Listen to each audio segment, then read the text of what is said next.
Bismillahirrahmanirrahim. Assalamualaikum warahmatullahi wabarakatuh.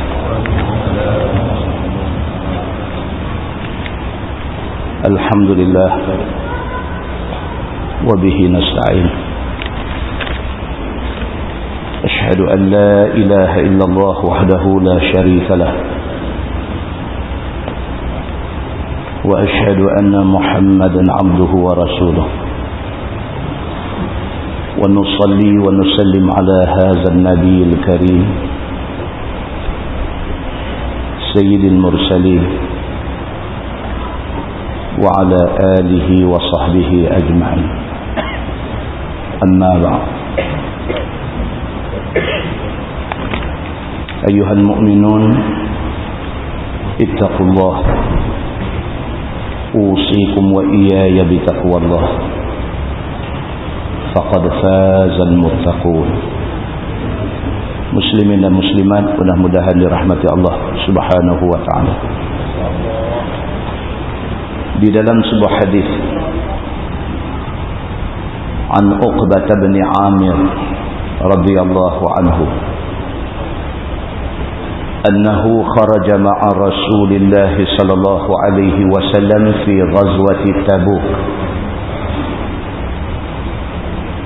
فجلس رسول الله صلى الله عليه وسلم يوما يحدث أصحابه، فقال رسول الله صلى الله عليه وسلم: من قام إذا استقلت الشمس فتوضأ فأحسن الوضوء ثم قام فصلى ركعتين غفر له خطاياه فكان كما ولدته أمه. قال عقبة بن عامر: فقلت الحمد لله الذي رزقني أن أسمع هذا من رسول الله صلى الله عليه وسلم. فقال لعمر بن الخطاب رضي الله عنه وكان تجاهي جالسا: أتعجب من هذا؟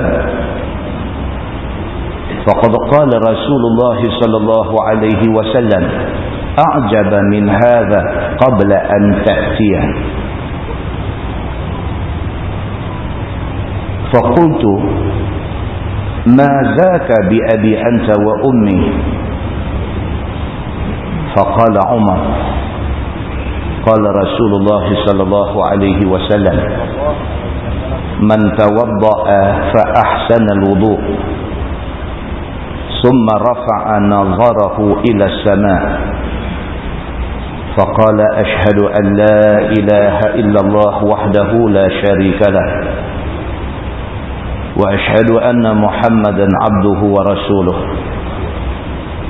فتحت له 8 أبواب الجنة يدخل من أيها شاء، atau kama qala, hadis riwayat Imam Ahmad. Daripada Uqbah bin Amir radhiyallahu anhu, kata dia, Nabi sallallahu alaihi wasallam keluar bersama dengan dia di dalam perang Tabuk.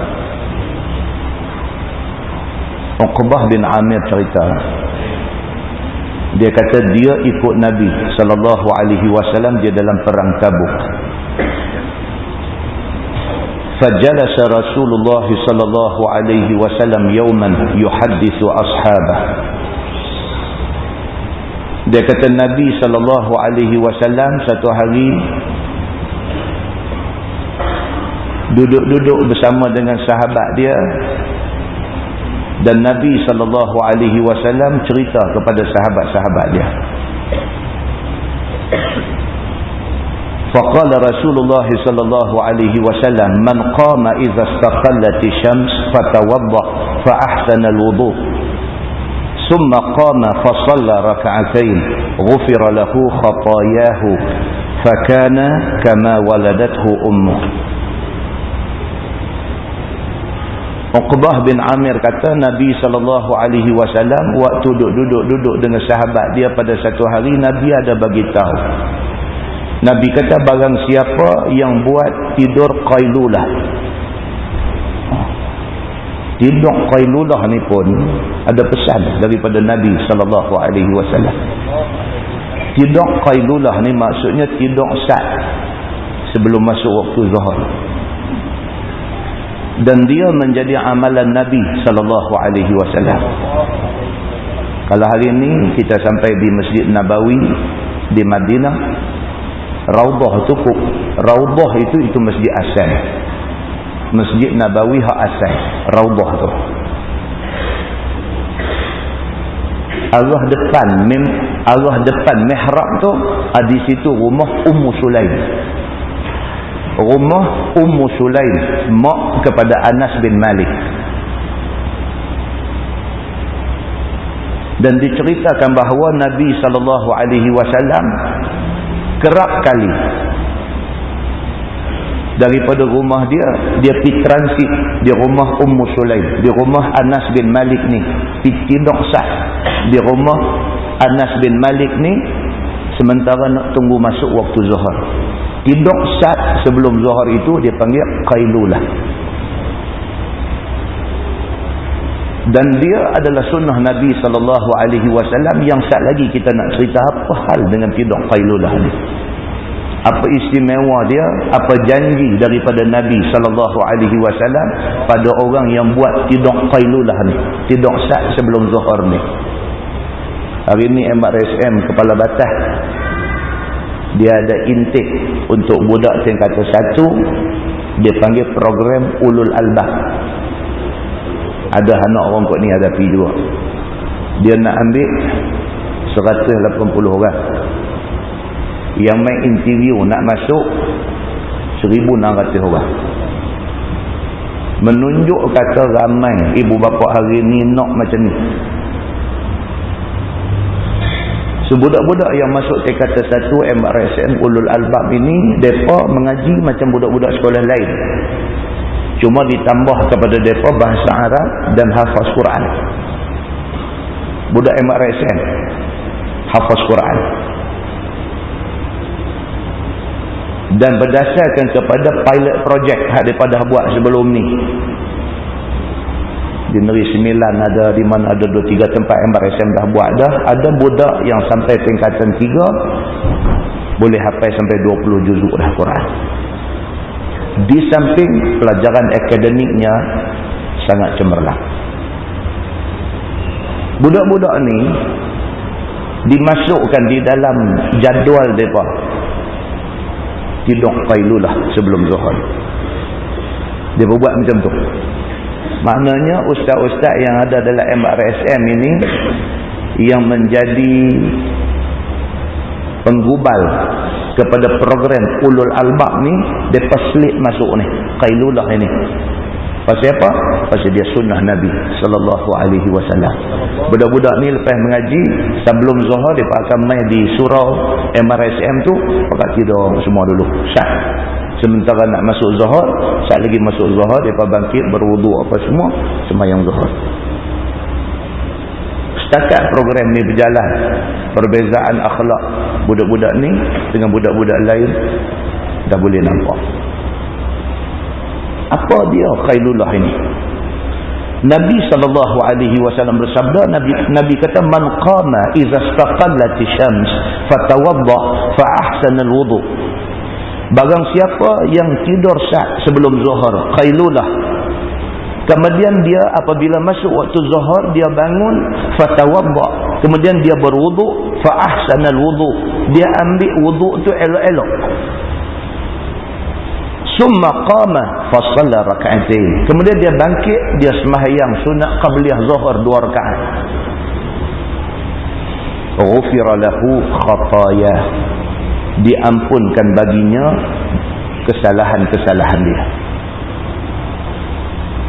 Siapa yang amalkan benda ni, dia tidur sat sebelum zuhur, bila masuk zuhur dia bangkit, dia berwuduk, dia ambil wuduk bagi elok-elok, dia sembahyang 2 rakaat qabliyah zuhur, dia buat takat tu, ghufira lahu khatayahu. Nabi kata diampunkan bagi dia dosa-dosa di atas kesalahan-kesalahan dia. Fakana kama waladathu ummuha. Ni hak terkejut ni. Nabi kata maka jadilah orang yang buat sunnah ini bersih dia daripada dosa kecil, seperti mana bersih dia semasa dia dilahirkan daripada perut mak dia. Adapun dosa besar dia kena bertaubat, kena minta ampun kepada Allah. Tapi bersih dia daripada dosa kecil, macam mana dia terbit daripada perut mak dia, dia tak ada buat dosa kecil apa-apa. Macam tu keadaan dia, Nabi kata. Bila Nabi SAW kata macam tu, Uqbah bin Amir yang riwayat hadis ni, dia kata, Alhamdulillahillazi razaqani an asma'a hadha min Rasulillah sallallahu alaihi wasallam. Uqbah kata apa? Dia kata Alhamdulillah, Tuhan yang bagi rezeki kepada aku sehingga aku boleh dengar hak Nabi habaq ni. Sahabat-sahabat Nabi ni dapat hadis daripada Nabi ni macam satu rezeki. Kita hari ni pun kita tak boleh dengar terus daripada Nabi, tapi kita ni Allah gerak hati boleh main masjid malam ni, boleh duduk daripada maghrib tadi ni sembahyang sampai habis, duduk bersila kebah kaki ni kerana nak dengar hadis-hadis Nabi ni. Kita ni pun kena jadi macam Uqbah bin Amir. Alhamdulillahillazi razaqani. Segala puji bagi Allah, Tuhan yang bagi rezeki kepada aku. Ni rezeki ni kita dapat ni, mai ni. Ramai orang tak dapat rezeki ni. Rumah tepi masjid tak dapat rezeki ni. Pasal apa? Pasal Allah tak twist hati dia bagi teringat nak mai. Allah tak gerak hati dia bagi teringat nak mai. Bahkan Allah biarkan dia dengan perasaan tak elok dia. Dia marah orang mai parking tepi pagar rumah dia. Ada tempat jadi macam ni. Dia beli rumah, masa dia beli masjid tak ada lagi. Lepas dah dia duduk 5 tahun tetapi jadi masjid tepi rumah dia. Sepatutnya dia bersyukur, Alhamdulillah Allah rezekikan kepada dia masjid mai duduk sebelah dengan rumah dia, sekira-kira dia boleh berjalan kaki pergi sembahyang di masjid. Tapi ada orang dia tak puas hati, dia kata Allah, dia kata kalau aku tahu kata nak jadi masjid aku tak beli ramai. Tuan-tuan nampak tak ada manusia yang dapat rezeki. Rezeki apa? Dia jadi orang Islam, dia beriman kepada Allah. Ada orang tak dapat rezeki ni.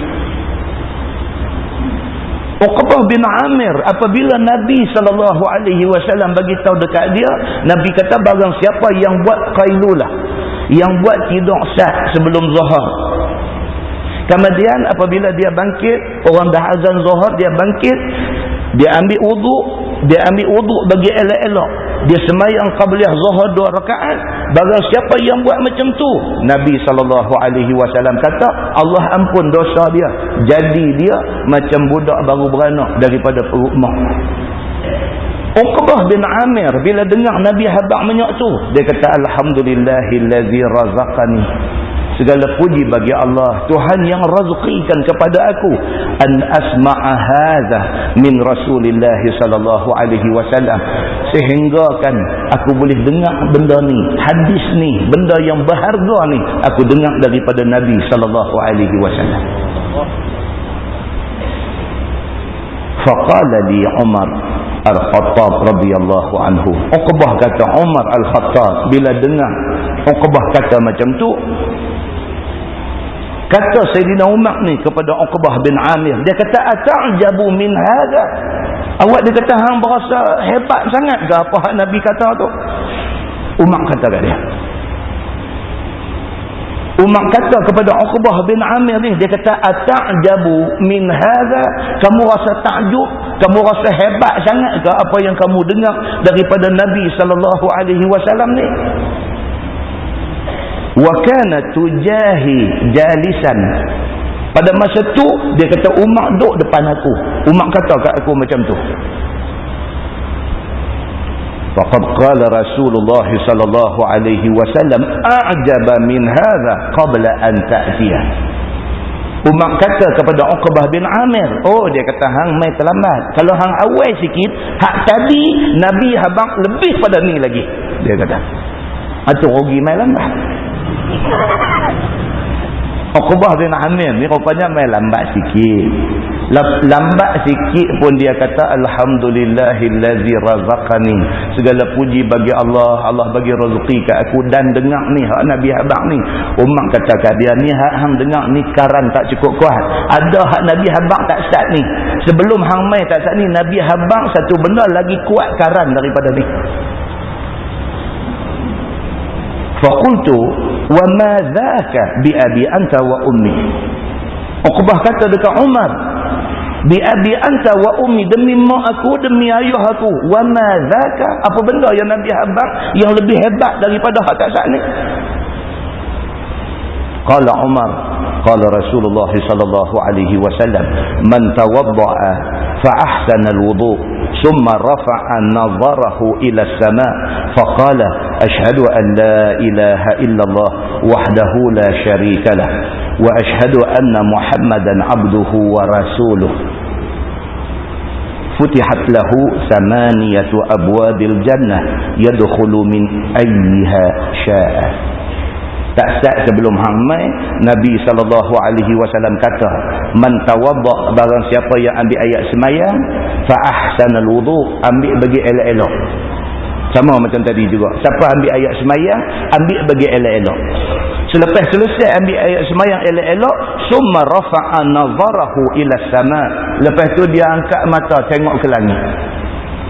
Faqala, dan dia kata, lepas ambil ayat semayang tengok naik ke langit, kata asyhadu an la ilaha illallah wahdahu la syarikalah. Kata yang tu, asyhadu an la ilaha illallah wahdahu la syarikalah. Aku naik saksi bahawa tidak ada Tuhan melainkan Allah. Dan Allah Subhanahu wa ta'ala itu Tuhan yang esa, tidak ada sekutu bagi dia. Wa asyhadu anna Muhammadan abduhu wa rasuluh, dan aku naik saksi bahawa Nabi Muhammad itu hamba dia dan pesuruh dia. Habis ambil ayat semayang elok-elok, tengok naik ke langit, kata hak tu, asyhadu an la ilaha illallah wahdahu la syarikalah wa asyhadu anna Muhammadan abduhu wa rasuluh.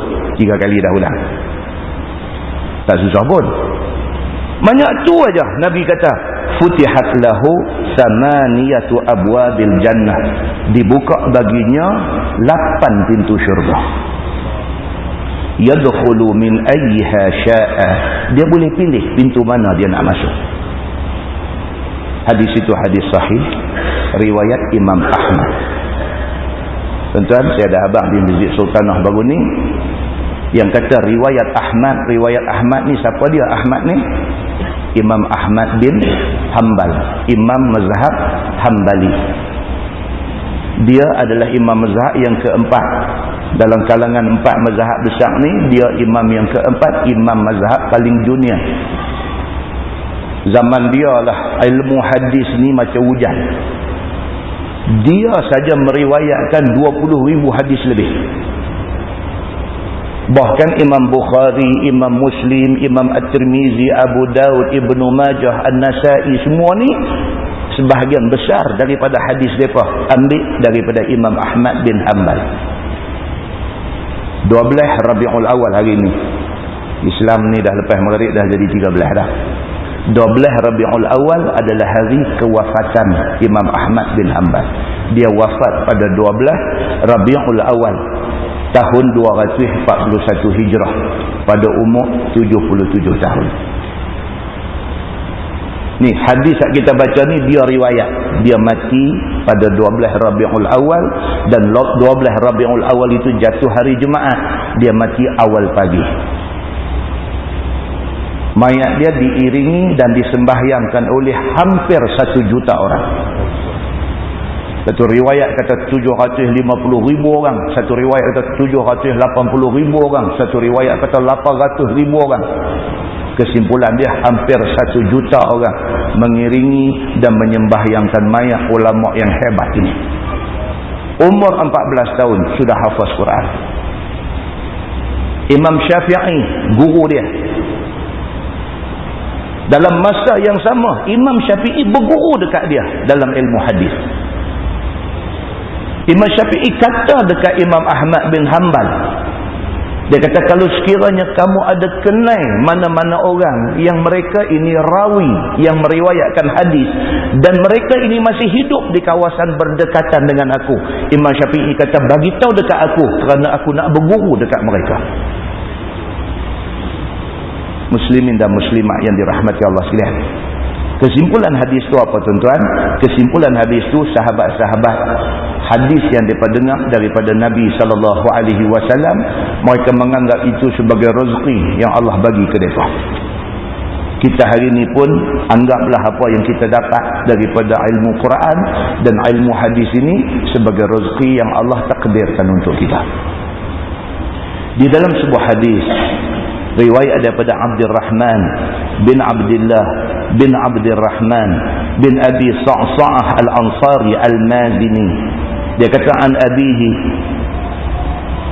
annahu akhbarahu anna Aba Sa'id Al-Khudri radhiyallahu anhu qala lahu inni araka tuhibbul ghanam wal badiyah fa idza kunta fi ghanamik aw badiyatik فأذنت بالصلاة فارفع صوتك بالنداء فإنه لا يسمع مدى صوت المؤذن جن ولا إنس ولا شيء إلا شهد له يوم القيامة.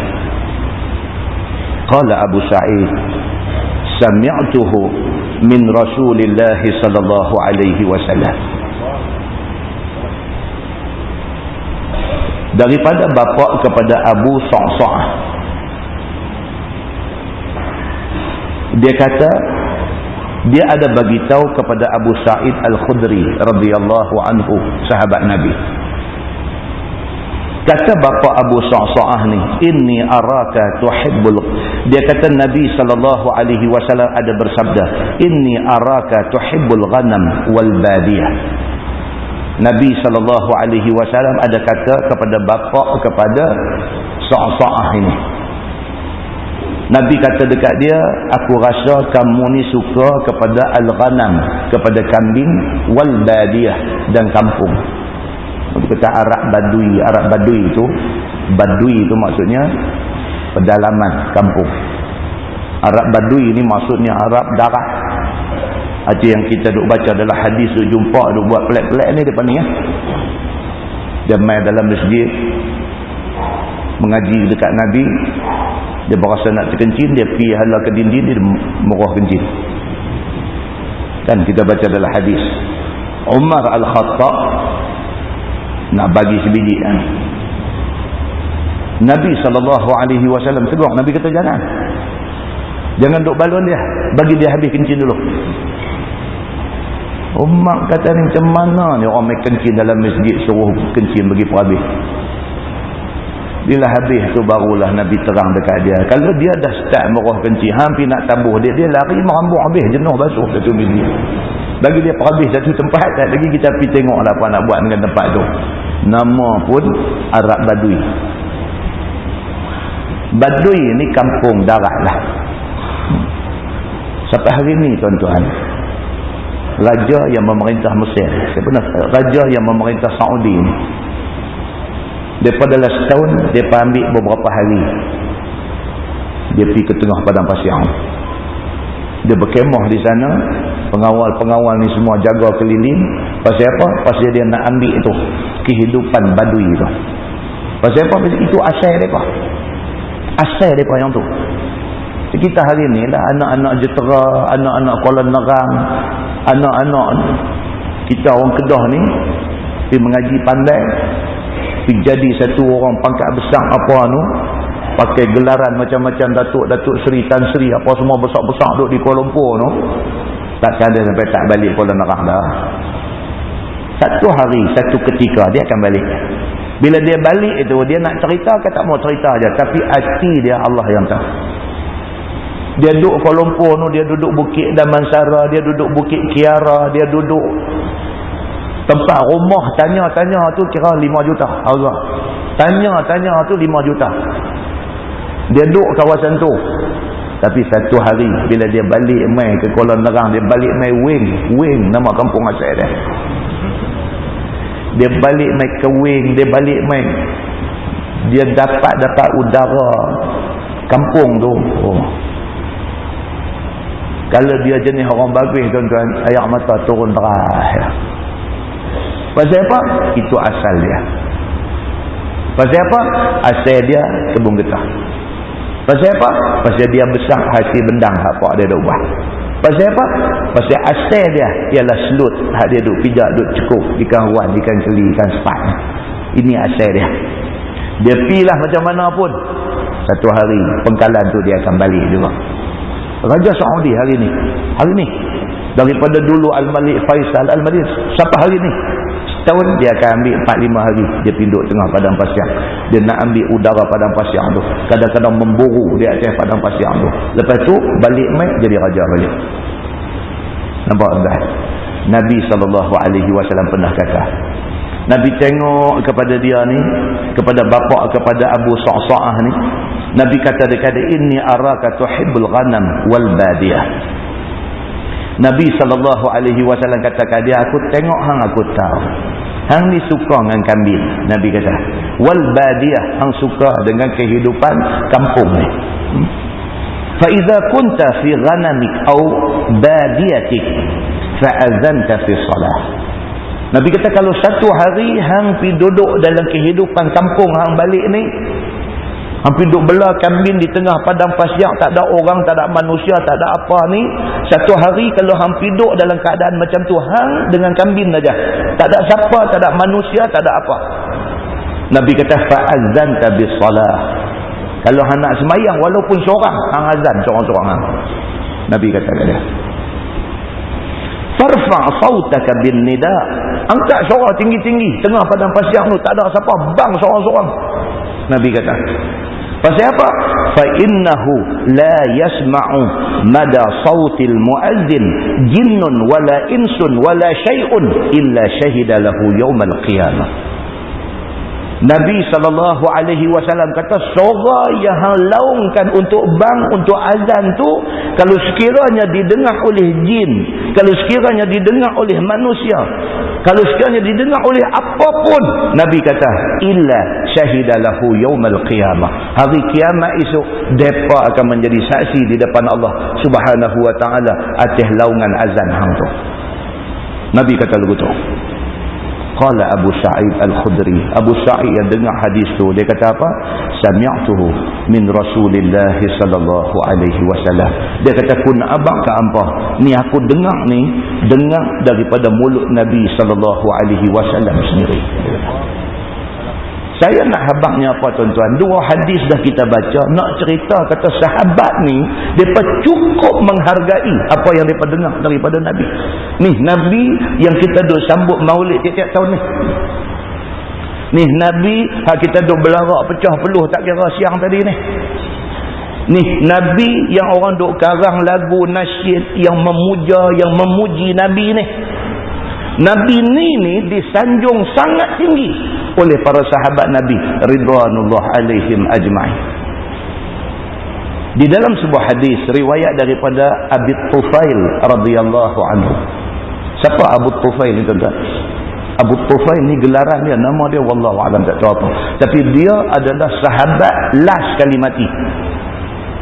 Daripada kalangan sahabat, dia last kali mati. Anas bin Malik, sahabat yang last mati di Basrah. Tapi nisbah kepada seluruh sahabat Nabi, Abu Tufail last kali mati. Riwayat daripada Abi Tufail radhiyallahu anhu. Dia kata, lamma qubida Rasulullah sallallahu alaihi wasallam arsalat Fatimah ila Abi Bakr, anta warista Rasulullah sallallahu alaihi wasallam am ahlu? Qala faqala Abu Bakar la bal ahlu. Qala fa aina sahmu Rasulillah sallallahu alaihi wasallam?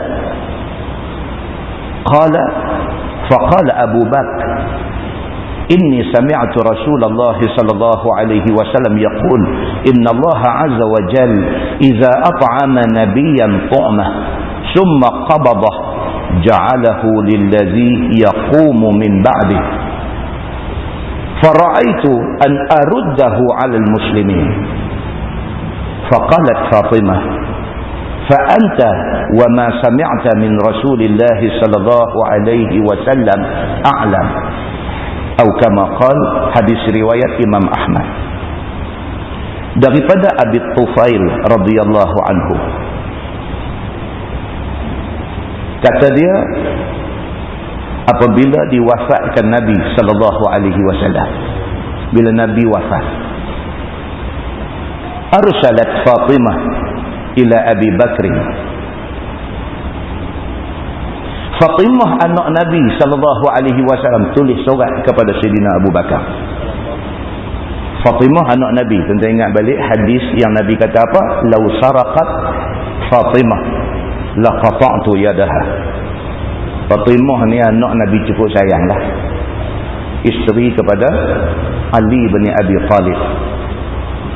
Anak hak Nabi cukup sayang ni, Nabi buat contoh kepada sahabat-sahabat. Nabi kata kalau Fatimah anak aku, hak aku cukup sayang ni, kalau dia mencuri, aku sebagai pemimpin hampa pada masa ni, aku tetap akan potong tangan dia. Aku sendiri akan jalankan hukuman itu. Fatimah ni. Bila wafat Nabi SAW, Fatimah tulis satu surat kepada Abu Bakar. Pasal apa? Pasal Abu Bakar khalifah pengganti Nabi. Dalam surat tu dia tulis, dia kata anta warista Rasulullah SAW am ahluh.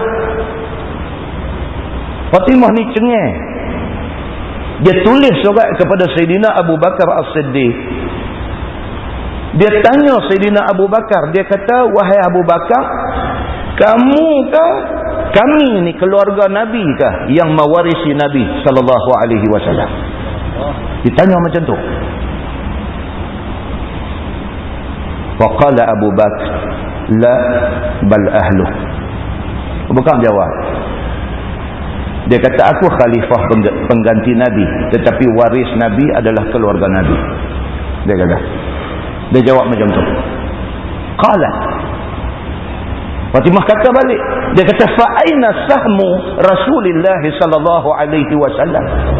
Dah kalau macam tu, dia kata saham bahagian Nabi mana? Dalam syarah hadis ni dia ceritalah, adalah bila terlibat, bila berlaku peperangan, harta rampasan ni ada bahagian untuk Nabi. Jadi ada lagi yang menjadi bahagian Nabi itu, yang Fatimah rasa akan jadi hak dia apabila Nabi wafat, tiba-tiba tak dapat lagi. Maka dia tulis satu surat agak emosional. Surat tu agak emosional. Dia tanya Sayyidina Abu Bakar As-Siddiq, ni nak tanya sikit, dia kata, hang ke ataupun kami ni anak-anak dia yang menjadi waris Nabi? Abu Bakar kata anak-anak lah waris Nabi. Baik, dia kata lah ni nak tanya, dia kata mana bahagian daripada harta yang Nabi SAW dapat, mana dia kata. Tuan, tu Fatimah anak Nabi, Timah anak kita kan. Kita tanam petang tadi, malam tanya. Fatimah anak Nabi tanya Sayyidina Abu Bakar macam tu. Faqala Abu Bakar, oh ini yang kata hebat sahabat kita, sahabat Nabi Sayyidina Abu Bakar As-Siddiq ni. Jawab Sayyidina Abu Bakar As-Siddiq, dia kata inni sami'tu Rasulullah sallallahu alaihi wasallam yaqul inna Allah azza wa jalla idza at'ama nabiyyan ta'mah thumma qabadahu ja'alahu lillazi yaqumu min ba'di. Abu Bakar As-Siddiq jawab dengan steadynya di depan anak Nabi yang Nabi paling sayang. Tidak timbul masalah kronisme. Tidak timbul masalah nepotisme. Tidak timbul masalah oleh kerana hang anak Nabi maka aku nak. Abu Bakar jawab macam mana yang Allah dan Nabi mau dia jawab. Soal hang anak Nabi, soal hang anak kesayangan Nabi, itu soal lain. Aku hormat yang tu. Tapi aku jadi khalifah pengganti Nabi, aku pegang amanah yang Allah bagi mai dekat aku melalui Nabi sallallahu alaihi wasallam. Abu Bakar As-Siddiq jawab, aku dengar Nabi sallallahu alaihi wasallam bersabda bahawa Allah Azza wa Jalla ada bagi tahu, iza at'ama nabiyyan ta'mah, apabila Allah bagi satu nabi apa-apa makanan, bila Allah lantik satu orang jadi nabi, Allah pastikan rezeki dia, makan minum dia, apa semua Allah atok bagi dekat dia. Apabila Allah bagi rezeki makan kepada satu-satu nabi, summa qabadah, kemudian sampai masa Allah cabut nyawa dia, Allah ambil dia balik ke rahmatullah, balik dia ke rahmat Allah, ja'alahu lilladzi yaqumu min ba'dih, maka jadilah segala harta peninggalan dia dan sebagainya menjadi hak kepada orang Islam selepas daripada dia, bukan hak anak. Maka jadi hak kepada orang Islam selepas daripada dia. Fara'aitu an aruddahu 'alal muslimin. Sayyidina Abu Bakar kata apa? Maka oleh kerana itu, oleh kerana Nabi bagi tahu kalau dia mati, kalau jadi apa-apa, bahagian dia bagi ke orang Islam. Oleh kerana Nabi pesan macam tu, maka aku melihat aku akan mengembalikan bahagian Nabi kepada orang Islam seluruhnya. Dia jawab macam tu kepada anak Nabi yang Nabi cukup sayang ni. Tegas dia. Faqalat, maka kata Fatimah, fa anta wa ma sami'ta min Rasulillah sallallahu alaihi wasallam a'lam. Fatimah terus jawab kepada Sayyidina Abu Bakar As-Siddiq, dia kata kalau macam tu tuan dan apa yang tuan dengar daripada Nabi sallallahu alaihi wasallam, maka tuan lebih tahu. Dia kata, dia tak tuntut apa dah. Pasal apa? Pasal Abu Bakar abang, yang ni aku dengar daripada bapa ang, daripada Nabi sallallahu alaihi wasallam sendiri. Bila dia dengar kata ini hadis Nabi, dia stop tentu aja, tak tuntut apa dah. Dia kata tuan lebih tahu tentang benda ni. Muslimin dan muslimat yang dirahmati Allah sekalian, apa yang kita nak beritahu apa dia? Jadilah kita ni macam para sahabat Nabi, yang mereka ini apabila dengar ayat Quran, apabila dengar hadis Nabi sallallahu alaihi wasallam, dia kata apa? Sami'na wa ata'na, kami dengar, kami taat. Muslimin dan muslimat yang dirahmati Allah sekalian, mudah-mudahan mukadimah itu memberi manfaat kepada kita semua insya-Allah. Kita menggunakan Bahrul Mazi jilid 13. Bahrul Mazi jilid 13, muka surat 164. Muka surat 164, bab ma jaa fil bakhil. Itu bab yang datang pada menyatakan orang yang kikir ataupun orang yang bakhil kedekut. Ketahuilah saudaraku, kikir ataupun bakhil itu lawan dermawan ataupun murah hati. Dia abang itu senang kita faham. Yang kata kikir, yang kata bakhil, yang kata kedekut ni apa dia? Maksudnya lawan kepada orang yang murah hati, lawan kepada orang yang dermawan, begitu. Maka semua itu telah diberi pengenalannya daripada masalah-masalah yang lepas-lepas yang kita duk baca tu, dah terang dah bab ni semua. Maka perangai kikir ataupun kedekut itu perangai keji. Kedekut ni dia kata leceh. Kita ni tak mau ada ni, perangai kedekut ni tak mau ada kat kita. Pasal apa? Pasal dua hadis. Nabi kata apa? Yang pertama Nabi kata bersedekahlah walau bisyiqqi tamrah, walaupun dengan sebelah kurma, bersedekahlah. Pasal apa? Ini boleh menyelamatkan hampa di akhirat esok. Satu hadis lagi Nabi kata apa? Satu benda yang kita sedekahkan yang berpunca daripada rezeki halal kita, walaupun hak kita bagi itu sebesar sebelah kurma, Nabi kata Allah akan membelah pahala itu, dan di hari akhirat esok pahala sedekah sebelah kurma daripada rezeki halal itu akan menjadi sebesar bukit Uhud. Nabi kata Ini di antara fadilat ataupun kelebihan orang-orang yang mau keluar duit untuk jalan Allah Subhanahu wa ta'ala. Dia kata maka kikir, bakhil, kedekut itu dikeji oleh syarak, oleh agama, sebagaimana tersebut dalam hadis yang dikeluarkan oleh Imam At-Tirmizi. Kata dia an Abi Sa'id Al-Khudri radhiyallahu anhu qala Rasulullah sallallahu alaihi wasallam khislatani la tajtami'ani fi mu'min al-bukhlu wa su'ul khuluq. Maksudnya diriwayatkan daripada satu sahabat Nabi sallallahu alaihi wasallam. Nama dia Abi Sa'id Al-Khudri radhiyallahu anhu. Kata dia sabda Nabi sallallahu alaihi wasallam, ada dua perkara yang tak akan berimpun pada satu orang mukmin yang sempurna iman. Nabi kata kalau satu orang tu dia beriman sungguh-sungguh dengan Allah, dua benda ni tak ada ke dia. Satu manusia kalau dia nak tahu dia ni beriman sungguh ke tak dekat Tuhan, dia tengok dua benda ni ada tak ada ke dia. Apa dia? Pertamanya kikir ataupun kedekut. Kalau ada dalam hati dia kedekut, dia rasa kedekut, dia berasa susah nak bagi duit untuk agama ni, dia tak sempurna iman lagi.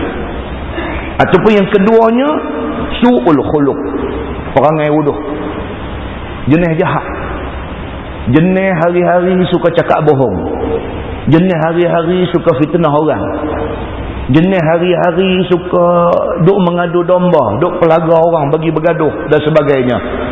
Selagi mana ada dalam diri dia su'ul khuluq, perangai wuduh ni, iman dia tak sempurna lagi. Nabi SAW kata macam tu. Kata At-Tirmizi, ini hadis gharib. Masalah dia kata, bakhil itu dicela oleh Allah dalam Quran. Orang kedekut ni, Quran, Allah sebut dalam Quran, Allah tak suka mereka ni. Firman Allah Subhanahu wa ta'ala, wa man yuqa syuhha nafsih fa ulaika humul muflihun. Dan barang siapa memelihara akan lokek dirinya, Quran kata, barang siapa yang jaga diri dia jangan jadi kedekut. Itu maksud dia, yakni tidak diturutnya kehendak dirinya yang nak kedekut tu, maka mereka itulah orang yang dapat kemenangan. Itu dia. Siapa yang bila dia duk berasa nak kedekut, dia lawan kedekut tu. Orang minta derma untuk kebaikan. Masjid buat pengumuman hari Jumaat, Assalamualaikum tuan-tuan, masjid kita ni nak buat sekian-sekian benda. Jadi kita memerlukan kepada fund, kepada sikit duit untuk nak menjayakan apa yang kita rancang ni. Jadi di sana ada satu tabung untuk program kita ni. Sudi-sudilah tuan-tuan masukkan sumbangan ikhlas tuan-tuan di sana. Kita bila dengar macam tu, khabar dalam poket ada RM5. Jadi ingat aku bawa RM5 ni kan nak pergi kena cendol apa tak mana-mana.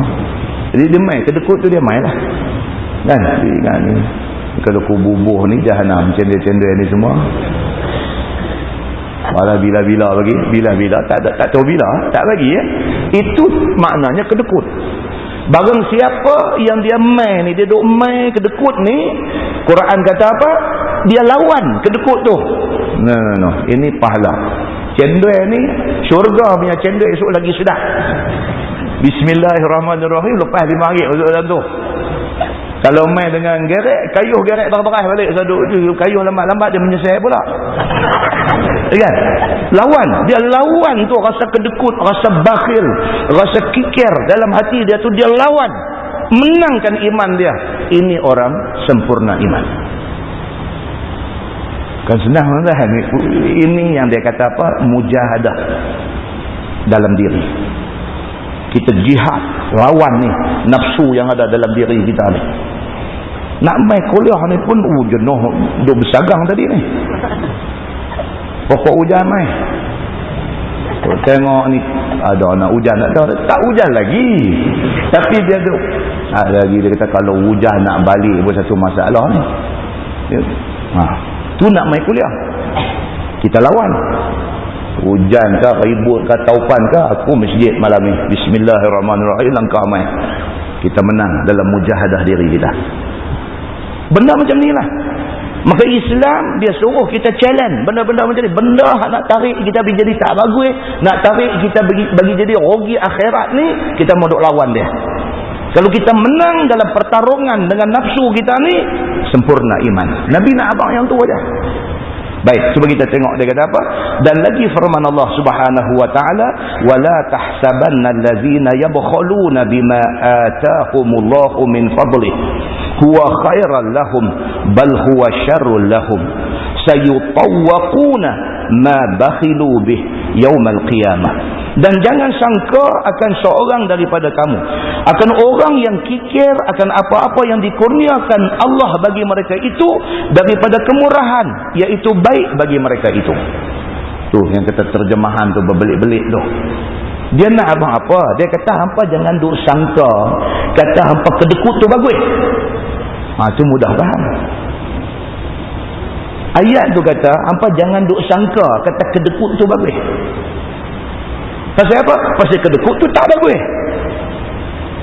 Kita kadang-kadang dengan pemikiran kita ni, dengan otak cetek yang Allah bagi kat kita ni, kita tak asah dia bagi tajam, maka otak kita tumpul, maka kita fikir selapis, kita tak nampak 2-3 lapis.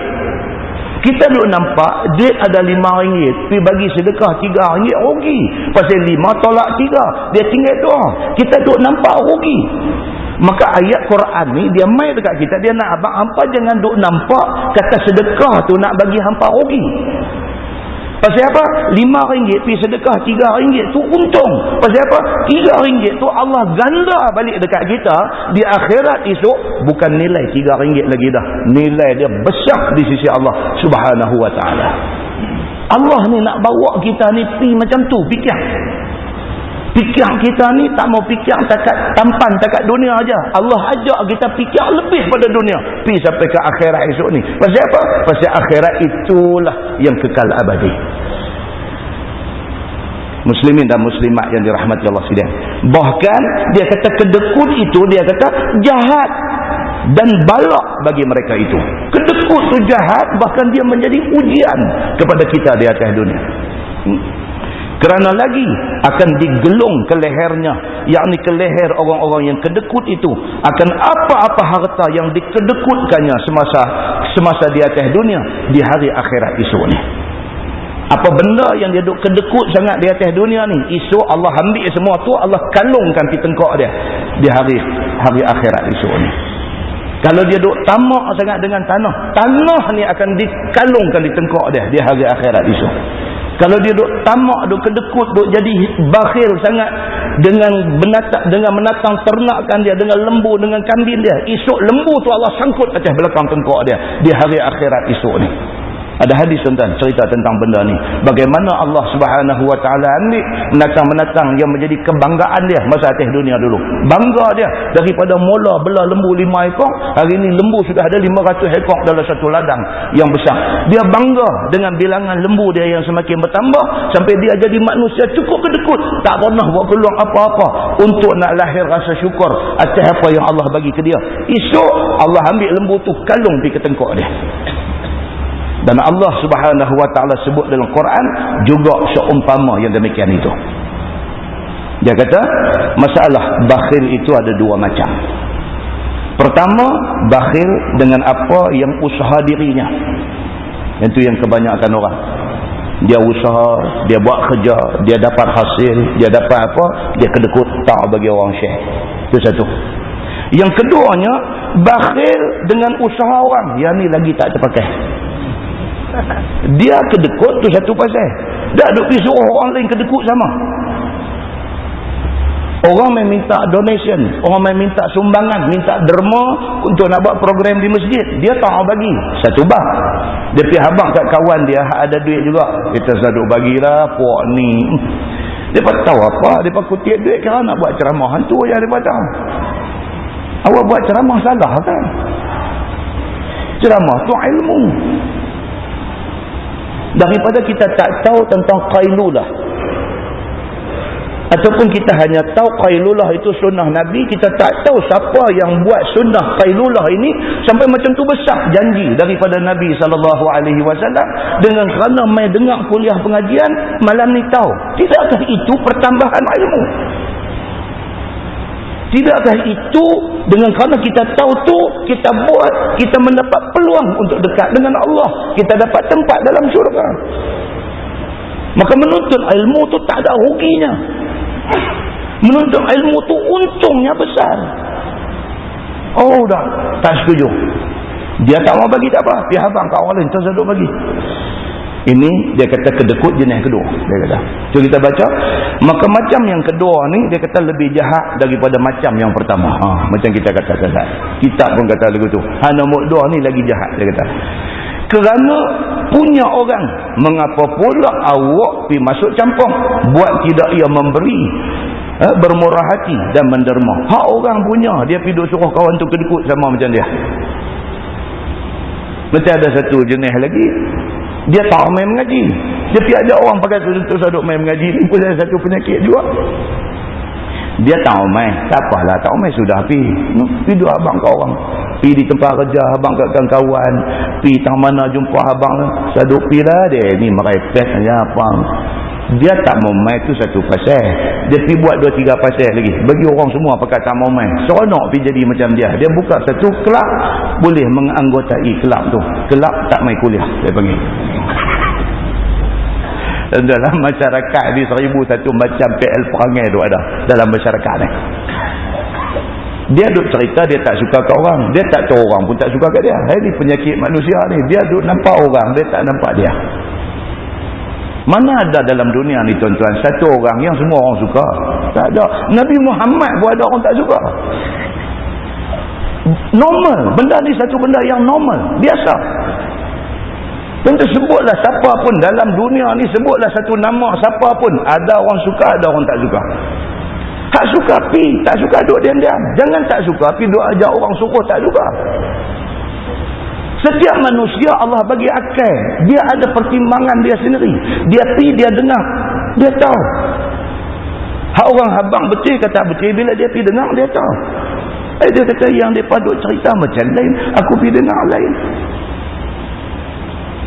Nabi SAW berapa banyak cemohan orang lepak dekat dia, sehingga sebahagian daripada orang Arab Quraisy pada masa tu tak suka dekat Nabi ni, bukan kerana apa yang Nabi habang, bukan kerana akhlak Nabi, bukan kerana Nabi ada buat jahat kat siapa-siapa, tapi semata-mata kerana dengar cerita orang yang tak suka dekat Nabi tu. Dia tak suka dekat Nabi sebab orang cerita, duk cerita tak bagus Nabi ni. Allah nak pergi dengar ke Muhammad ni, dia duk habang dekat orang tak boleh nikah lebih pada 4. Hantar bini dia berapa? Betul tak hadis abang ni? Betul. Tapi Nabi ada penjelasan dia. Pasal apa dia kahwin lebih daripada 4? Dia ada penjelasan dia. Tak mau pergi dengar penjelasan Nabi, benci Nabi. Adilkah kita kalau kita buat macam tu? Dengar dulu. Bila kita dengar, baru kita tahu. Tak betul apa orang duk kata ni. Hak betulnya macam lain. 3 masjid dah kita duk baca hadis cerita tentang Sayyidina Umar Al-Khattab ni. Umar Al-Khattab ni keluar daripada rumah satu hari dengan satu niat aja. Niat dia apa? Nak pergi halang Nabi. Tengah jalan tak bagi Nabi pergi masjid. Bukan ada pasal pun. Bukan Nabi pergi masjid. Ini cerita masa di Mekah. Nabi bukan pergi masjid tu nak pergi bank, nak buka mikrofon derah-derah kot kata Sayyidina Umar nak tidur kacau dia ke apa. Tak ada. Tapi dia sakit. Dia sakit. Pasal apa yang Umar sakit tengah dekat Nabi ni? Pasal cerita orang. Cerita tu menyebabkan dia meluat dekat Nabi. Hari tu dia keluar daripada rumah. Aku nak halang Muhammad, jangan bagi dia sampai ke masjid. Bila dia pi, tengok-tengok Nabi sampai dulu dah daripada dia di masjid. Dia tunggu di belakang. Yang kata Umar Samsing kampung dusun masa tu. Dia tunggu di belakang tu. Dia ingat dalam hati dia, aku nak dengar apa dia nak cakap ni. Dia ni geng-geng dah duk bagi tahu, dia ni syair, dia ni penyair. Dia nanti baca apa benda orang boleh terpukau dengan dia. Aku nak dengar. Dengar Nabi semayang, Nabi baca Fatihah, Nabi baca surah Al-Haqqah. Bila dia ingat aja kata Nabi ni penyair, tengok-tengok Nabi membaca mai tang ayat yang kata Quran ini bukan syair. La ilaha illallah, dia kata. Dia tahu ke kata aku duk ingat lagu ni? Umar. Dia kata aku tak boleh terpengaruh dengan dia. Aku kena ingat ni yang kawan-kawan duk pesan ni. Dia ni memang ada sihir. Aku tak boleh ni terkena sihir dia ni. Aku tak boleh. Tengok-tengok Nabi baca ayat Al-Haqqah. Metang ayat kata Nabi Muhammad ni bukan kahin. Bukan bomo dia buat sihir kat orang. Dia kata dia tahu. Umar Al-Khattab. Last dia kata apa? Fawaqa'al Islam fi qalbi. Kemudiannya Islam jatuh di dalam hati aku. Dia kata. Itu dia. Jadi selama ni yang pidu tak suka dekat Nabi itu pasal apa? Adakah kerana Nabi itu tak betul? Adakah kerana Nabi itu jahat? Dah, pasal dengar cakap orang. Bila dia pergi sendiri dengar, oh, dia kata tak macam yang mereka kata pun. Muhammad bagus. Apa yang Muhammad kata betul? Muslimin dan muslimat yang dirahmati Allah. Golongan ni yang duk kacau ni. Dia tak mau pergi, dia duk racun orang, bagi orang pun tak pergi. Golongan ni cukup kacau. Maka Nabi SAW kata, orang yang bakhil itu satu. Yang ajak orang pakat-pakat bakhil, ini ni yang satu yang jahat ni. Harta orang, dia nak pergi tolong kontrol, tak mau bagi kawan tu belanja. Dikatanya, tak usah awak berzakat dan tak usah awak bersedekah. Pergi duk abad kawan. Lebih baik taruh bagi dirimu sendiri. Dia kata, duit ni hang duk pergi sedekah, duk pergi apa, hang taruhlah buat anak-anak nak mengaji, nak apa tu. Dia cakap pandai. Dia ni pun dengar-dengar. Dia kata, aku pun bukanlah ada simpanan banyak mana sangat. Bagi kat budak-budak ni duk pergi, baik aku taruh anak aku mengaji. Termasuk dalam hati dia. Pasal apa? Pasal angkara jahat ni. Kerana entah mana-mana hari kamu kurang kuasa ataupun entah anak bini kamu tak suka, maka adalah kamu menaruh wang. Dia kata adalah lebih baik kamu simpan duit kamu nak bagi ni. Guna untuk kegunaan sendiri. Tu sudut sedekah dia kata. Tak usah bagi cukup besar belanja kepada anak bini. Dia kata dekat anak bini pun kontrol. Simpan duit ni dia kata untuk hang nak pergi makan angin esok ni. Anak nak mengaji patut-patut sudah. Hang tu mau pusing dunia. Hidup bagi idea macam ni. Dalam Quran pun sangat mengeji orang yang semacam yang kedua ini.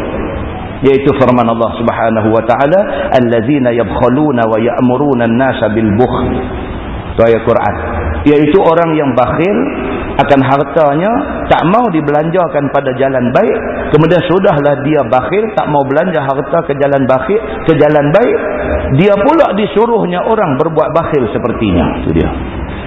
Quran sebut benda ni.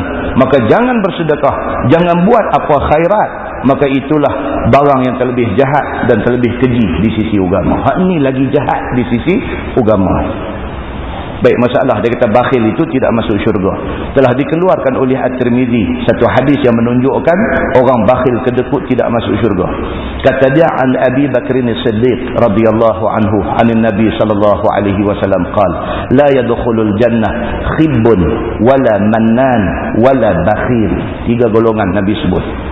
Diriwayatkan daripada mentua Nabi sallallahu alaihi wasallam lagi sahabat Nabi iaitu Abu Bakar As-Siddiq radhiyallahu anhu. Daripada Nabi sallallahu alaihi wasallam sabdanya, tidak masuk syurga orang-orang yang makar, dia kata. Orang-orang yang makar maksud orang yang suka duk menipu. Tak masuk syurga orang macam ni. Yakni orang yang suka menjatuhkan orang di dalam mudarat dengan sebab tabiatnya yang cerdik kancil, dia kata.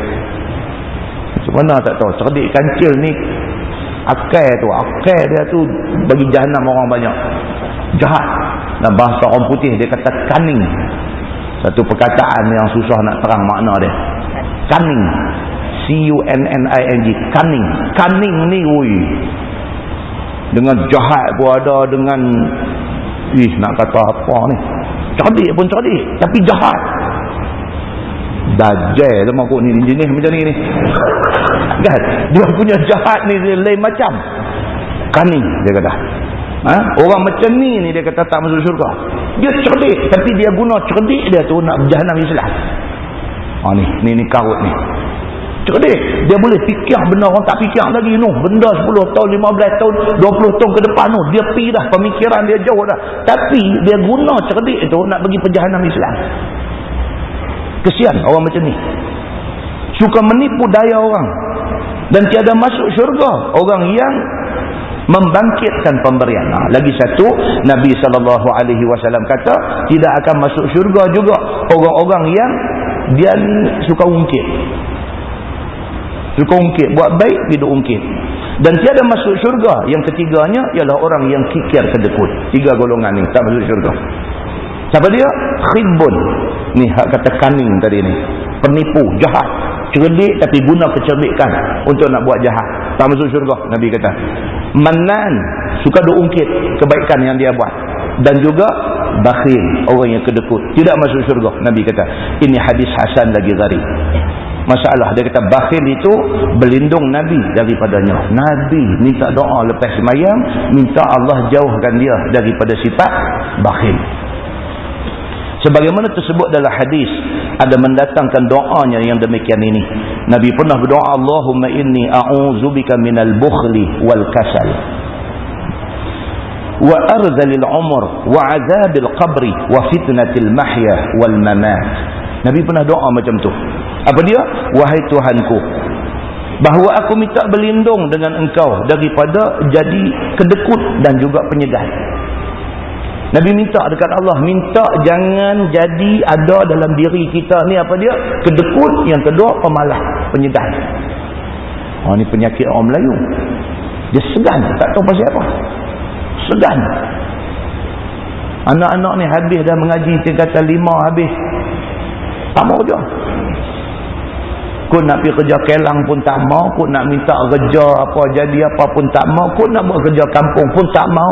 Kau nak tolong ayah dia turun ke benang pun tak mau. Apa pun tak mau. Yang dia mau duit, dia mau motor, dia mau isap rokok, dia mau seronok. Ada tak ada tuan-tuan? Ya, banyak macam ni. Kita tengok bangsa lain. Minta maaf cakap kan? Kita tengok bangsa lain mengaji tak mau juga. Ada satu sekolah menengah dekat dengan tempat saya no.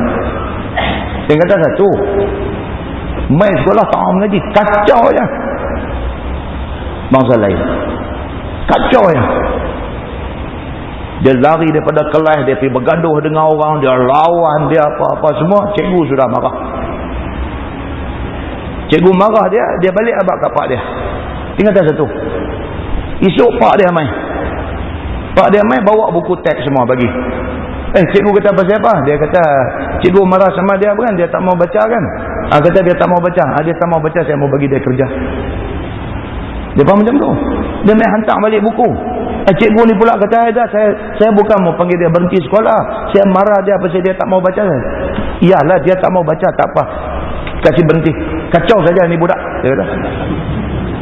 Dia hantar balik buku, bawa balik anak dia hantar pergi kedai pomen. Suruh belajar jadi pomen. Esok, kereta pengetua sekolah tu, kereta Mercedes, dia apa baik? Dia boleh hidup. Pasal apa? Pasal dia mengaji tak pandai, tapi dia tak penyegan. Budak kita ni mengaji tak pandai, dia main package sekali dengan penyegan. Oh, contoh hangat kita. Kalau anak kita lagi hangat lah. Tengok anak orang pun macam tu, kita hangat. Pelajaran akademik pun tak boleh, agama pun tak tahu apa, Quran tak tahu baca, mengaji tak mau, jahat, penyegan. Kita duduk naik kereta Aceh Highway ni, potong kita ni dengan motor, terkejut tengok lepiak ya, rupanya dia Superman atas motor tu. Orang naik motor nampak ada orang duduk di motor ni, tak ada, lagu motor aja duduk main. Kita duduk ingat kot driver tu apa jatuh tang mana ke, tak, dia duduk ada atas motor tu. La ilaha illallah tuan-tuan. Budak-budak kita ni, dia duduk straight dulu tu atas motor tu, kepala dengan kaki tu lunjuk belakang. Bukan sebiji motor, 15 biji motor. Macam tu. Kita kena tekan brek pula bagi dia pergi dulu. Superman ni. Ni yang Nabi SAW minta doa ni, Allahumma inni a'udzubika minal bukhli wal kasal. Ya Allah, ya Tuhanku, aku minta berlindung, minta jauh daripada benda ni. Apa dia? Daripada aku ni jadi kedekut, daripada jadi penyegan, jadi pemalas. Tak mau macam ni. Dan Nabi SAW minta jauh daripada wa arzalil umur, minta jauh daripada umur panjang sangat. yang kemudiannya menyusahkan orang. Kita pun kalau boleh nak minta juga, kalau boleh lah nak minta dekat Tuhan, ya Allah, kita ni tak usahlah lama sangat. Agak-agak lagu nak main sakit tu seminggu habis bang. Kalau boleh minta, kalau Tuhan boleh bagi, hak tu kita nak. Tak maulah tuan-tuan, Allah bagi akhirnya jadi fitnah kepada anak-anak. Akhirnya jadi fitnah kepada anak-anak. Duk sihat ni berebut, anak-anak ni kita pergi Kuala Lumpur berebut, 3 orang anak ada Kuala Lumpur ni, kalau pergi 2 malam seorang ni muka herat. Pasal apa pergi 2 malam, duduk 2 rumah aja, satu rumah tak duduk, muka herat. Tahu dah, memanglah mak dengan abah kalau main bukan nak tidur rumah saya ni, ialah mak pergi rumah abang, rumah kak, rumah mereka besar, ada main. Kebetulan pun bukan kita tak pergi rumah dia pasal dia rumah dia kecil, tak, tapi dia main. Ialah memanglah saya ni pasal apa? Pasal ayah sihat, pasal mak sihat. Orang tua ni sakit, dia lawan tolak aku. Ni siapa nak jaga mak ni, siapa nak jaga ayah ni? Nuhat tadi muka herat pasal tak tidur rumah dia tu, tanya hang tak boleh balik menjaga pasal apa? Aku seorang ke anak dia. Dia main macam tu dah. Semua ni tuan-tuan, ni hak Nabi doa ni, Allahumma inni a'udzubika min arzalil umur. Minta ya Allah, kalau bolehlah minta ya Allah, janganlah taruh kita ni sampai jadi umur ni sampai ketelampauan lanjut. Terlampau lanjut. Dia main sakit saja sampai 10 tahun. 10 tahun tak boleh urus diri sendiri. Nak bangkit daripada bangku pun tak boleh. Nak kena ada orang pimpin, tuntun, bawa pergi pancung, sat lagi tak sedang berak buh kain, sat lagi Allahu Akbar. Tuan-tuan, kita pun makan hati bila jadi macam tu. Bila anak-anak duk buat nak lari ni, lagi makan hati. Maka doa ni semua orang kena baca ni. Kena baca. Pasal walaupun hari ni kita umur 40, 50, 60, rasa duk cergas, duk elok, duk sihat lagi, kita tak tahu 10 tahun lagi, 20 tahun lagi, tahkah kita nak pergi jadi macam tu? Tahkah kita ni nak pergi jadi awal-awal minta abang, ya Allahumma inni a'udzubika minal bukhli wal kasal wa arzalil umur. Minta ya Allah ya Tuhan, janganlah taruh kita ni sampai kemudiannya menjadi fitnah pula di atas dunia ni. Wa azabil qabri. Nabi minta ya Allah ya Tuhanku, minta aku jauh, minta aku selamat daripada azab kubur. Susah tuan. Tu cerita kubur tu kita duk tengok atas permukaan ni nampak sejuk, nampak tenteram, dengan tanam pokok kemboja pula, pokok bunga, daun pokok bunga kemboja, kelopak putih duk jatuh. Nampak macam tenang. Tuan-tuan, bawah tu bergolak tuan-tuan. Bawah bergolak. Hak daripada hari masuk tu kena godam sampai hari kiamat tu ada dalam tu. Hak duk dalam tu, hak duk kena himpit kubur ni daripada hari orang tinggal tapak kaki tinggal kubur tu, kena himpit sampai lah ni, sampai lagi tak bunyi sangka kala duk kena himpit pun ada bawah tu. Wal-ayazubillah. Ni semua ni cerita ni daripada mana? Daripada hadis Nabi sallallahu alaihi wasallam. Nabi SAW manusia yang sangat faham tentang hakikat alam kubur ni. Nabi minta, ya Allah ya Tuhanku, jauh aku daripada azab kubur ni. Minta jauh. Tak ada apa untuk kita ni tuan-tuan, untuk kita dengan orang yang dah mati ni tak ada apa melainkan doa. Hadiah baca Quran, baca Fatihah pun pertikaian ulama tak habis. Imam Syafi'i sendiri dia kata tak sampai. Kita kata kita mazhab Syafi'i. Cuba buka apa fatwa Imam Syafi'i tentang bacaan Fatihah, bacaan Quran kepada orang mati. Imam Syafi'i berpendapat, itu pendapat dia. Dia kata tak sampai.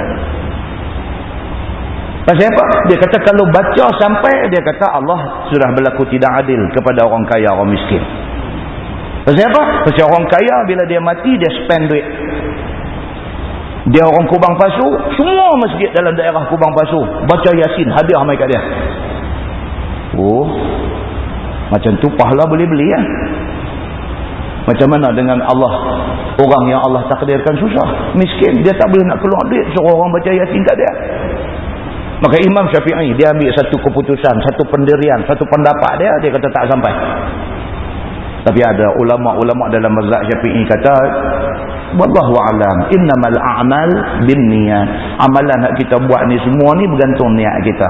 Mungkin dalam kes ni kita niat ikhlas pasal apa? Kita kenal dia, kita kawan baik dia, kita jiran dengan dia lama, kita tahu dia orang bagus, kita nak baca apa-apa kita nak ingat kepada Allah.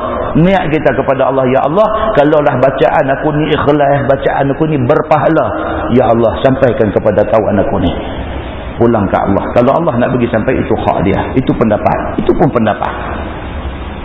Tapi kesimpulan dia apa? Bukan nak bertengkar soal dapat tak dapat sampai nak kepak mikrofon balik, bukan yang tu. Tapi persoalannya apa dia? Tok saya duk harap kat orang, kita ni mau buat sendiri. Itu kesimpulan dia. Bertengkar sampai tendang kipas angin terpelanting pergi ke kolah apa semua ni, pasal aku kata sampai ni, mana punya geng duk kata tak.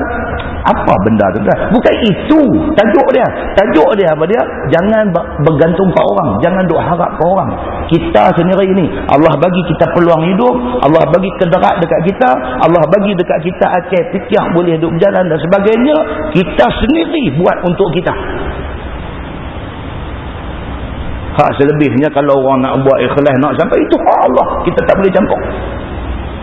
Muslimin dan muslimat yang dirahmati Allah sekalian, maka Nabi SAW minta supaya dia jauh daripada azab kubur, wa fitnatil mahya wal mamat, dan Nabi minta supaya dia jauh daripada fitnah waktu hidup dan selepas mati.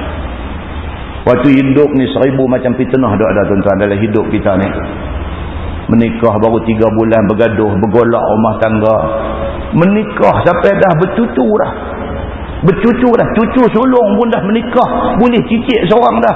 Kata bercerai rumah tangga. Ada tak tuan-tuan jadi? Ada tuan-tuan.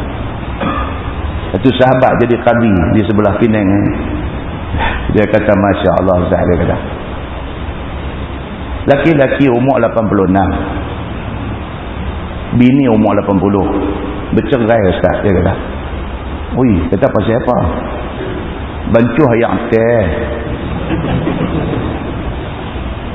Dia abang kat bini dia kata hang bancuh Melo, aku nak minum Melo hari ni 86 ni, nak minum Melo. Bini dia kata mana rumah kita pernah ada Melo, dia kata selama-lama duk kena kopi, duk kena teh, hari ni minta Melo, hang buang beat lebih. Bini kata kat dia, jadi bancuh teh lah buat main, baling cawan teh ni yang kata 86 ni tengah baling cawan perang kata. Aku kata Melo hamba macam pasal apa? Aku cerai. Tu yang kata fitnah hidup. Dia pun tak pernah sangka tu umur 86 nak pergi bercerai dengan bini tu. Tak pernah sangka benda tu jadi fitnah ke dia. Jadi satu ujian pada dia. Sikit punya pasal cerai. Bini dah yang mata tak kira lah apa ni, tak kaya tem yang pasal pun nak jadi bercerai lagu ni, malu ke anak cucu, hang hingang, aku tambah lagi satu. Jadi sahabat ni dia kata anak-anak ni, kemudiannya mak cerita anak-anak kata betul kan, mak ayah kata betul ya, mak dengar sendiri. Tak boleh ni mak ni, cerai ni bukan boleh buat main-main. Anak-anak ni pula pergi report di pejabat Qadi. Report Qadi kena siasat lah. Pergi tanya Haji ni, kami daripada pejabat agama ni nak tanya betul ke kata Haji cerai dia. Bantah kami pun marah lagi, tak ada lagi bantah. Awak pasal apa Haji? Aku nak minum Melo pergi bancuh teh.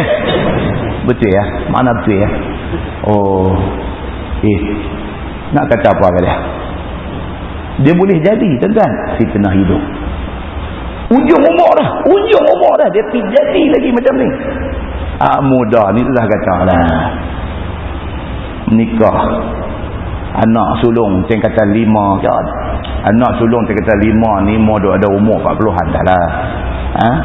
Satu hari bini ni duk bawa troli supermarket, pergi belaga troli dengan orang lain. Ini kisah benar. kan? Tapi tak ada kena mengena dengan orang yang masih hidup ataupun sudah mati. Digitra tak ada kes ni. Troli, belaga troli. Tengok boyfriend lama. No, masa zaman sekolah mendengar habis SPM apa dulu ni, hero lama, belaga troli. Gambar Hindustan lah. Dilto pagal lah. Hari Sabtu lepas. Mana mentah kopi hari Sabtu lepas ni pasal apa? Dilto pagal Merenam. Teletum.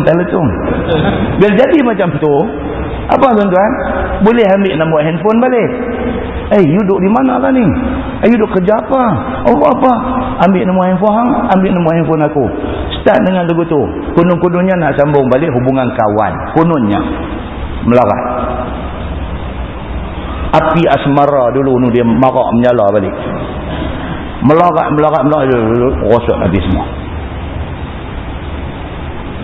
Mula atok satu lunch sama-sama turun pergi makan ikan bakar tak mana ke apa ke, ayam asam bagi buah cabai Melaka kuat sikit. Dia mula pedas ayam asam tu dengan merah menyala muka dulu jadi lagi. Akhir sampai satu tahap isteri kata apa dekat suami tu, isteri jadi tawang dulu, jadi tak apa nak layan lelaki, jadi nampak laki ni awak ni tak pernah sepa jadi lagu ni. Sampai dah satu tahap ni, sampai suami nak sentuh tak lagi. Dikata pula dekat suami ni, I reserve my body for somebody else. Dia biar main itu cakap orang putih lah. Dia main gila ni, dia main cakap orang putih. Dia tu tak gila cakap Melayu. Dia main gila tu dia main I reserve myself for somebody else. Apa ni? Akhirnya bercerai. Ini fitnah hidup. Jadi kalau nak dicontohkan fitnah hidup yang tak diundang benda ni tapi dia main, banyak tuan-tuan. Maka Nabi SAW minta supaya apa? Allahumma inni a'udzubika min fitnatil mahya wal mamat.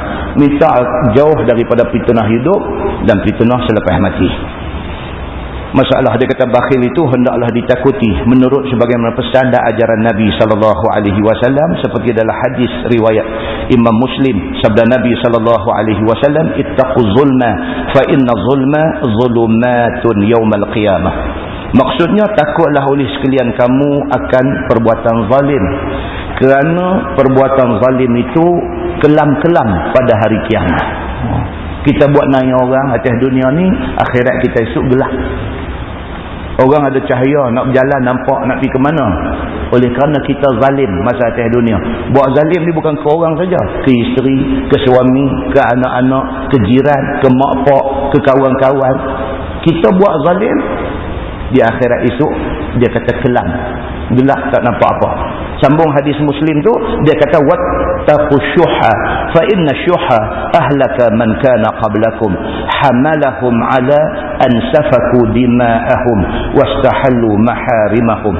Dan takutlah oleh sekalian kamu akan kedekut, maka bahawasanya kedekut itu membinasakan orang yang ada dahulu daripada sekalian kamu.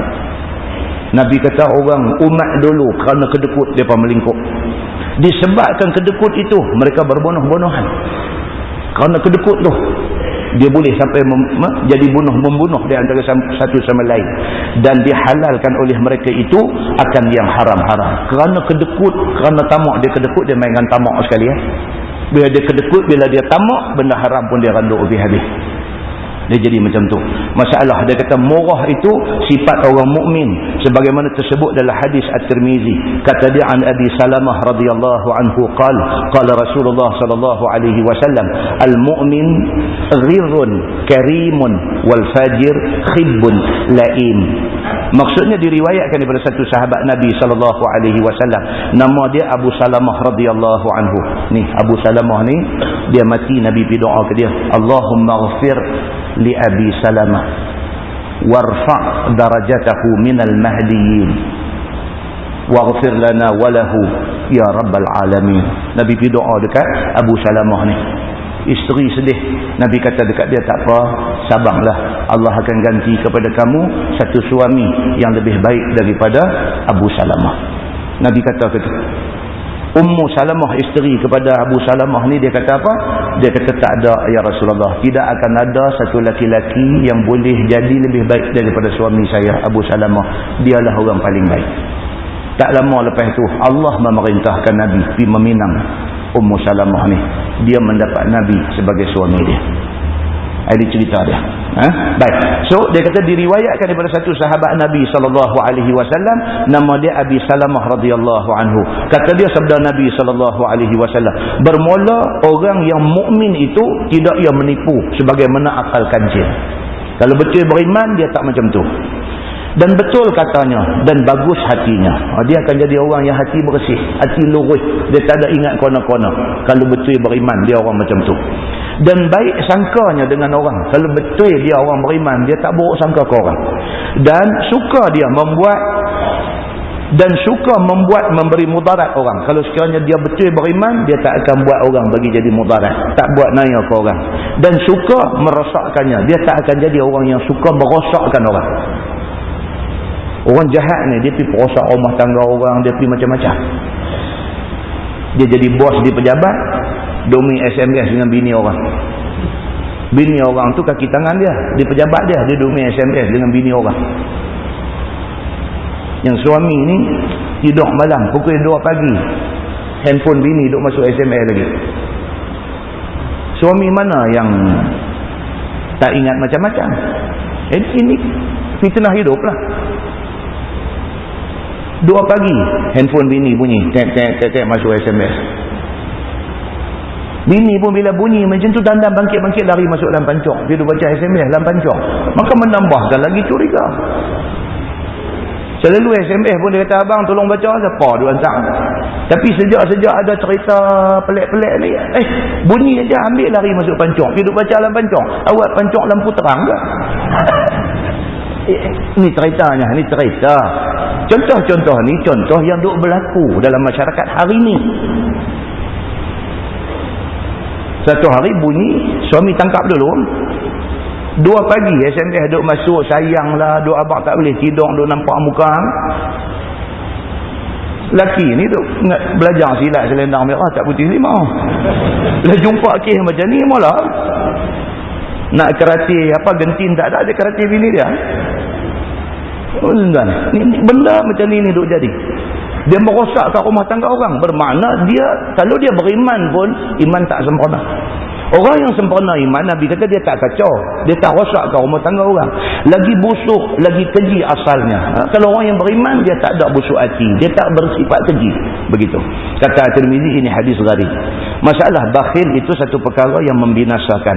Tersebut di dalam hadis yang meriwayatkan dia oleh At-Tabarani di dalam Al-Awsat. Katanya diriwayatkan daripada satu sahabat Nabi SAW. Nama dia Abdullah bin Umar bin Al-Khattab radhiyallahu anhuma. Sabda Nabi SAW, thalathu muhlikatin wa thalathu munjiyatin wa thalathu kafaratin wa thalathu darajatin, fa ammal muhlikat fa syuhun muta' wa hawan muttaba' wa i'jabul mar'i bi nafsih. Maksudnya 3 perkara Nabi kata yang membinasakan, 3 perkara yang boleh menyelamatkan, 3 perkara yang boleh mengkifaratkan dosa, 3 perkara yang berdarjat-darjat. Dan ada pun Nabi kata 3 perkara yang boleh membinasakan itu ialah 1, bakhil ataupun loket yang dituruti. Dia lingkupkan kita ni. Kalau kita kedekut, kita turut sifat kedekut kita, lingkup kita.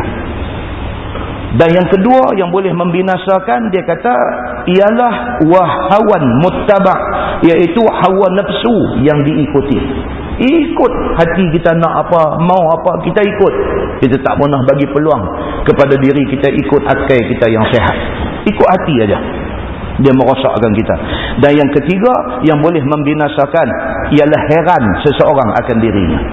Ataupun dalam bahasa tasawuf ni dia kata apa? Ujub. Ujub ni maksud apa? Dia perasan diri dia tu kemahalan. Dia perasan kata dia lah orang yang paling berilmu, dia perasan kata dia lah yang paling betul, dia perasan kata dia lah segala-gala yang elok dia. Itu tanda lingkup dia tengah bermula. Dia mula nak lingkup. Maka jangan ujub. Dalam diri kita jangan ada sifat ujub. Jangan duk perasan kata kita tak apa dah. Jangan duk ingat kata aku lah ni qabliyah subuh memang alhamdulillah lah dah 10 tahun dah tak nak tinggal. Itu dia nak main ujub tu. Alhamdulillah lah ni walaupun pi pejabat dan lagi lah duk lari pi buat duha antara 8-5 minit nak pi zuhur tu dan lah duk ambil 5 minit masa untuk pi buat duha. Alhamdulillah duk abang begitu. Alhamdulillah lah setakat ni sebelum tidur ni witir memang tak nak tinggal lah. Alhamdulillah lah. Kalau saya rasa macam saya boleh bangkit tahajud, saya tangguh. Dan memang saya boleh buat witir selepas itu semua ujub. Dia duk main perasan. Dia duk berasa dia tak apa dah. Ini nak mula muhlikat. Dia kata nak mula lingkup diri dia. Manusia ni dia kena sentiasa duk rasa dia ni kurang banyak. Itu cantik. Duk berasa dia ni kurang banyak. Duk rasa aku nak kena buat banyak lagi. Aku nak kena tambah banyak lagi. Ada perasaan tu, itu tanda bagus ke dia. Nah, baik. Masalah dia kata bakhil hingga pada orang kaya, maka itu amat keji. Kalau orang kaya pergi jadi kedekut, yang ni lagi tak bagus. Pasal apa? Pasal dia kaya. Sepatutnya kaya tu dia lebih lagi suka infak.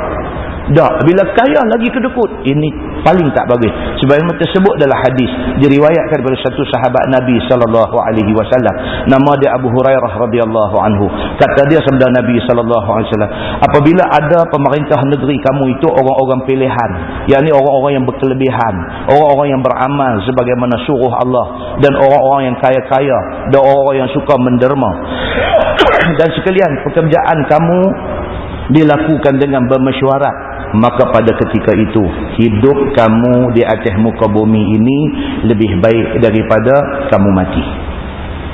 Kalau kita hidup dalam dunia ni, dunia yang kita hidup ni semua ni ada, dia kata. Kalaulah kita hidup ni dalam dunia kita ni, pemerintah yang duk merintah negeri kita ni orang-orang pilihan, orang bagus-bagus, orang yang sentiasa ingat bab agama. Kalau orang yang macam ni memerintah kita, dia kata hang hidup lama lagi tak apa. Pasal apa? Pasal pemimpin akan membawa kita jalan elok. Kalau pemimpin yang bagus macam ni, dia kata hampa selamat. Yakni orang-orang yang memerintah tu orang yang berkelebihan, orang yang beramal, orang yang patuh kepada suruh Allah. Kalau macam tu punya pemimpin duk ada, hang hidup lama sikit tak apa. Dan kalau sekiranya masyarakat kita hidup ni ada orang kaya yang suka menderma. Dan tengok baru ni kes satu budak susah, mak pak dah tak ada, yatim piatu, duk mengekak, lepas tu duk mengaji kolej apa tang mana ke, jadi dia duk buat kerja part time selepas daripada time mengaji kolej tu, part time pergi duk kek kelapa sawit, bawa galah kelapa sawit tu tah macam mana nasib tak elok ke dia hari tu, pergi kena kabel TNB yang high voltage ni, yang apa dipanggil high voltage ni, yang berapa kuasa tinggi ke apa? Yang voltan tinggi ni. Pisau cakok tu pergi kena kabel tu. Shot dia. Tangan kena kerat dua-dua belah. Iklan daripada buat dalam TV lah ni. Yang Annie, penyanyi ni. Pergi ziarah dia di hospital, dia menyanyi satu lagu bagi kat budak ni.